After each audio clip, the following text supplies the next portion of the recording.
మంగళగిరిలోని తెలుగుదేశం పార్టీ కేంద్ర కార్యాలయం ఒక చారిత్రాత్మక మరియు స్ఫూర్తిదాయక దృశ్యానికి వేదికైంది.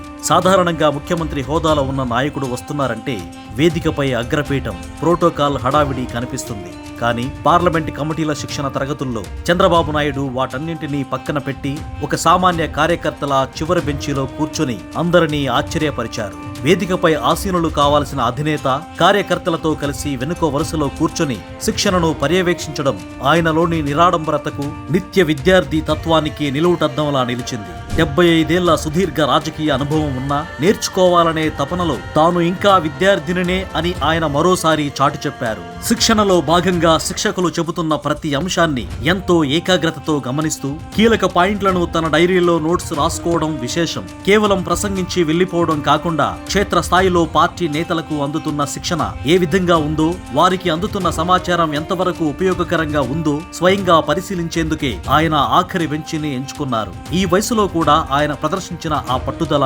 అంకితభావం చూసి అటు పార్టీ శ్రేణులు, ఇటు నెటిజన్లు ఫిదా అవుతున్నారు. ఈ సందర్భం తెలుగుదేశం పార్టీలోని క్రమశిక్షణను మరోసారి గుర్తు చేస్తోంది. గతంలో నారా లోకేష్ కూడా ఇదే తరహాలో సాధారణ కార్యకర్తల మధ్య కూర్చొని శిక్షణ పొందిన సందర్భాలు అనేకం ఉన్నాయి. ఇప్పుడు తండ్రి కొడుకులిద్దరూ పదవుల కంటే పార్టీ సిద్ధాంతాలకు, క్రమశిక్షణకే పెద్దపీట వేయడం వారి నిబద్ధతకు నిదర్శనం. నాయకుడు అంటే కేవలం ఆదేశాలు ఇచ్చేవాడు మాత్రమే కాదు, కార్యకర్తలతో మమేకమై నడిచేవాడని చంద్రబాబు తన చేతల ద్వారా నిరూపించారు. గంటల తరబడి అక్కడే ఉండి కొత్త విషయాలను గమనించడం ద్వారా నేర్చుకునే విషయంలో ఎప్పుడూ వెనకడుగు వేయకూడదని యువ నాయకత్వానికి ఆయన ఒక బలమైన సందేశాన్ని పంపారు.